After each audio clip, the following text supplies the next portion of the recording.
Berlin हो या दुनिया की कोई और जगह, कोविड ने हम सबको मास्क लगाने पर मजबूर कर दिया है।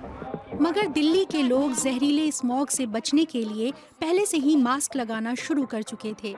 हवा में फैला धुआं सा भारत में आम हो चला है। सबसे प्रदूषित हवा वाले शहरों की सूची में भारतीय शहर अपनी जगह बना रहे हैं। इसकी एक बड़ी वजह है भारी ट्रैफिक। गर्म हो रही हमारी धरती के लिए यह बुरी खबर है। क्या यातायात के हरित और इको फ्रेंडली विकल्पों के मामले में जर्मनी के पास कुछ ऐसा है जिससे भारतीय शहरों को मदद मिल सकती है?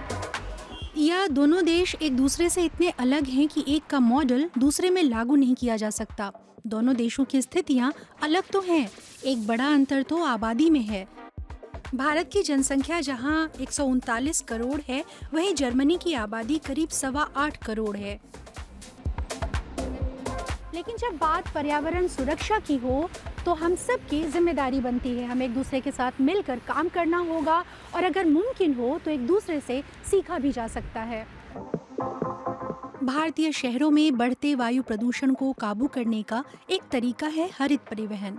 देखते हैं जर्मनी ने अपने सार्वजनिक यातायात को इको फ्रेंडली बनाने और कार्बन उत्सर्जन कम करने के लिए क्या कुछ किया है और क्या कर रहा है।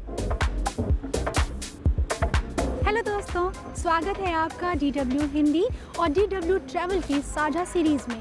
इसमें हम देखेंगे कि रोजमर्रा की जिंदगी हो या छुट्टियां बिताने के दौरान, चाहे यातायात हो, हवाई उड़ान हो या होटल स्टे, ये सारी चीजें कैसे इको फ्रेंडली हो सकती हैं।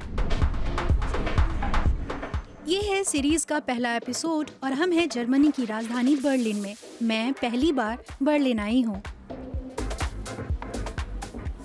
मैं देखना चाहती हूँ कि क्या ये शहर अपने पब्लिक ट्रांसपोर्ट को इको फ्रेंडली बनाने के लिए कुछ बेहतर कर रहा है, और अगर हाँ तो क्या इसका फ़ायदा बर्लिन के बाशिंदों के अलावा यहाँ आने वाले पर्यटकों को भी मिल रहा है। जर्मनी कार के दीवानों का देश है। दीवानगी शब्द शायद आपको अतिशयोक्ति लगे, लेकिन आंकड़े इसकी गवाही देते हैं। जर्मनी में रजिस्टर्ड कारों की संख्या करीब 5 करोड़ है। इनमें से करीब 4 करोड़ 30 लाख कारें प्राइवेट हैं। आंकड़ों की भाषा में कहें तो हर दूसरे जर्मन के पास एक कार है। जाहिर है इतनी ज्यादा कारें पर्यावरण का भला तो नहीं कर रही होंगी। भारत में कारों की यह संख्या 0.05 वाहन प्रति व्यक्ति है, यानी 20 लोगों पर करीब एक गाड़ी। और पूरे देश में कारों की कुल संख्या है लगभग 7 करोड़। वहीं अकेले म्यूनिक में प्रति 1000 लोगों पर कारें हैं 496।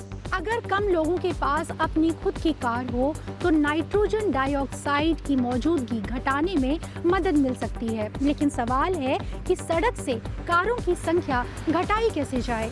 कार शेयरिंग इसका एक अच्छा विकल्प हो सकता है। 2021 की शुरुआत में जर्मनी में तकरीबन 28.7 लाख लोग कार शेयरिंग के विकल्प का इस्तेमाल कर रहे थे और ये संख्या लगातार बढ़ रही है। यहाँ कार शेयरिंग की कई कंपनियां हैं, जैसे miles, share now, sixth share और कई सारे।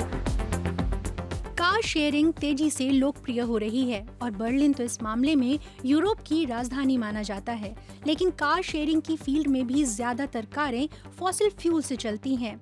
जर्मनी को देखें तो यहाँ कुल रेंटल कारों में करीब 18.5% भागीदारी ही इलेक्ट्रिक कारों की है। कार शेयरिंग कंपनियों के मुताबिक हैम्बर्ग और म्यूनिक की तरह इलेक्ट्रिक कारें बर्लिन में मुनाफे का सौदा नहीं है। तो फिर बर्लिन में कहीं आने जाने का सबसे इको फ्रेंडली तरीका क्या है?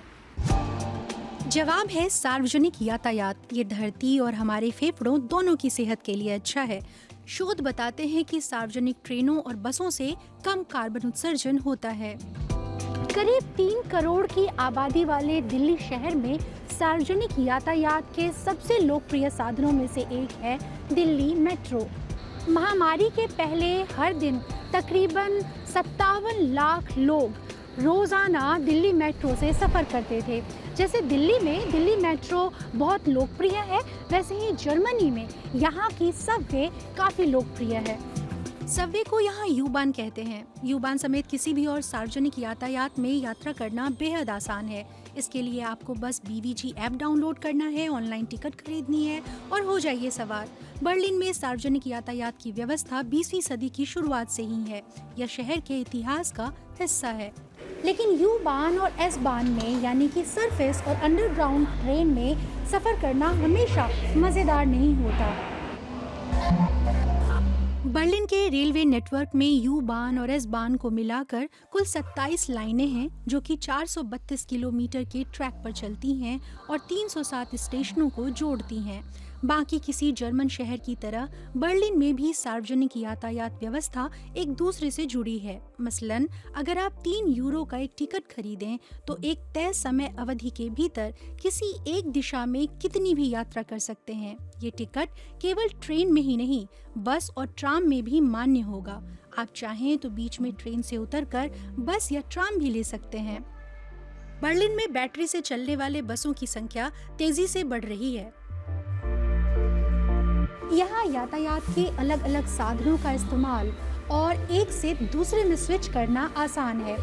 कभी जी करे तो पहले बस ले लीजिए, फिर मन करे तो ट्राम में चढ़ जाइए या फिर लोकल ट्रेन ले लीजिए। यहाँ सार्वजनिक परिवहन के इस्तेमाल को बढ़ावा देने के लिए पर्यटकों के लिए बर्लिन वेलकम कार्ड जैसे विकल्प भी हैं। यहाँ बर्लिन में पर्यटकों के लिए कई तरह के यात्रा कार्ड उपलब्ध हैं।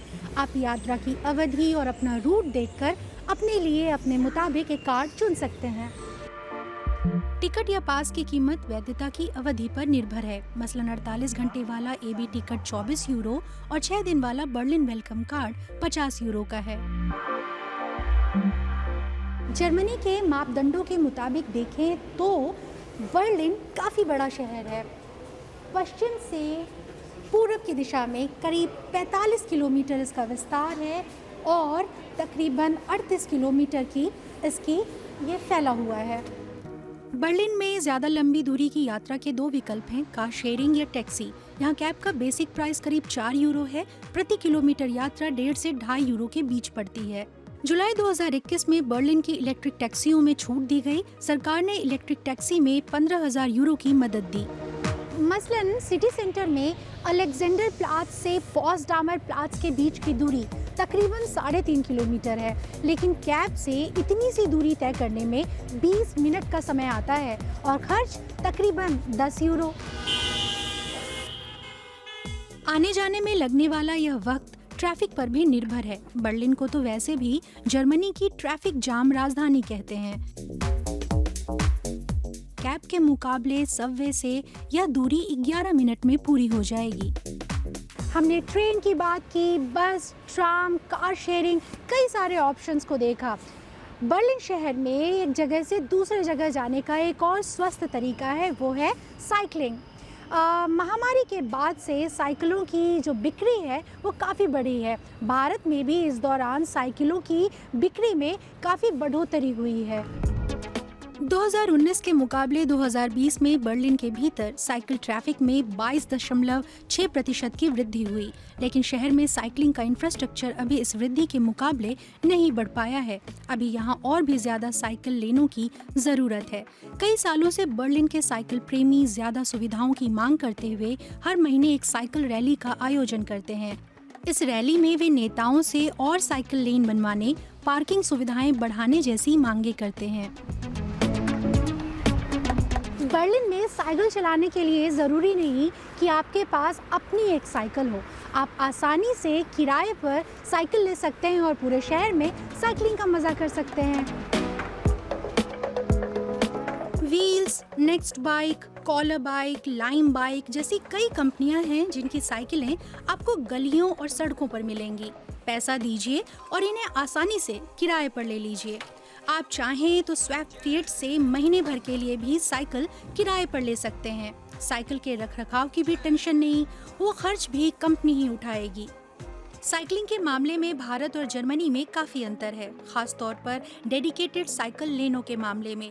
अगर स्थिति सुधरे तो साइकिल यातायात के बढ़िया विकल्पों में से एक है। ये न केवल पर्यावरण के लिए अच्छी है बल्कि सेहत के लिए भी। पब्लिक ट्रांसपोर्ट में बर्लिन के पास एक और दिलचस्प विकल्प है, ई स्कूटर्स।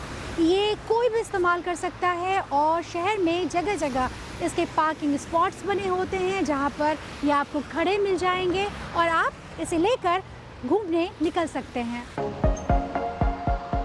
यहाँ इलेक्ट्रिक स्कूटर की सुविधा देने वाली 5 कंपनियां हैं: लाइम, वाया, बर्ड, टियर और सरका।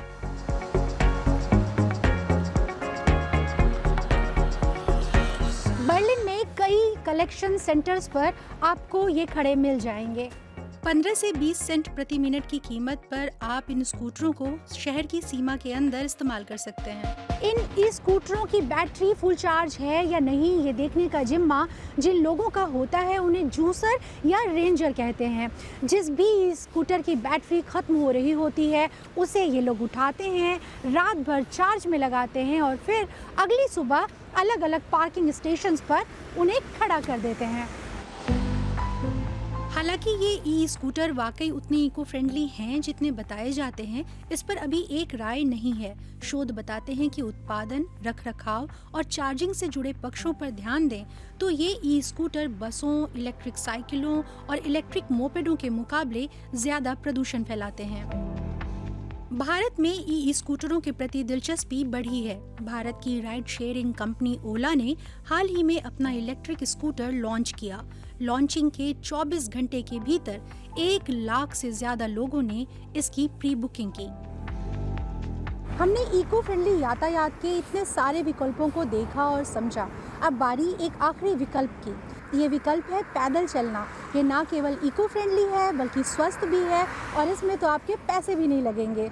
यूरोप के सबसे ग्रीन शहरों में से एक बर्लिन में पैदल घूमना यादगार अनुभव होगा। दिल्ली जैसे भारतीय शहरों में तो कई ऐतिहासिक इमारतें हैं, वहाँ भी पैदल घूमा जा सकता है, बस जरूरत है ट्रैफिक और वायु प्रदूषण कम करने की। जर्मनी और भारत दोनों की स्थितियाँ अलग हैं, ज़रूरतें अलग हैं, ढांचा अलग है। इसीलिए बर्लिन के यातायात मॉडल को ज्यों का त्यों भारत में लागू नहीं किया जा सकता। भारत की ज़रूरतों को देखते हुए उसमें कुछ ज़रूरी बदलाव करने होंगे। उम्मीद है कि वहाँ यातायात के हरित साधनों के प्रति जागरूकता और बढ़ेगी। और इसके साथ ही हम आ गए हैं इको फ्रेंडली यात्रा पर आधारित अपनी सीरीज के पहले एपिसोड के आखिर में। उम्मीद है ये एपिसोड आपको पसंद आया होगा। चाहे छुट्टी पर हो या रोजमर्रा की जिंदगी में अपना कार्बन फुटप्रिंट घटाने के आपके जज्बे को थोड़ी मजबूती, थोड़े और आइडिया मिले होंगे। मिलते हैं अगले एपिसोड में। DW ट्रैवल, DW हिंदी, इन्हें फॉलो करना भूलिएगा मत। मैं हूँ स्वाति और अगर आपको हमारा काम पसंद आया हो तो अपने दोस्तों के साथ भी शेयर कीजिएगा।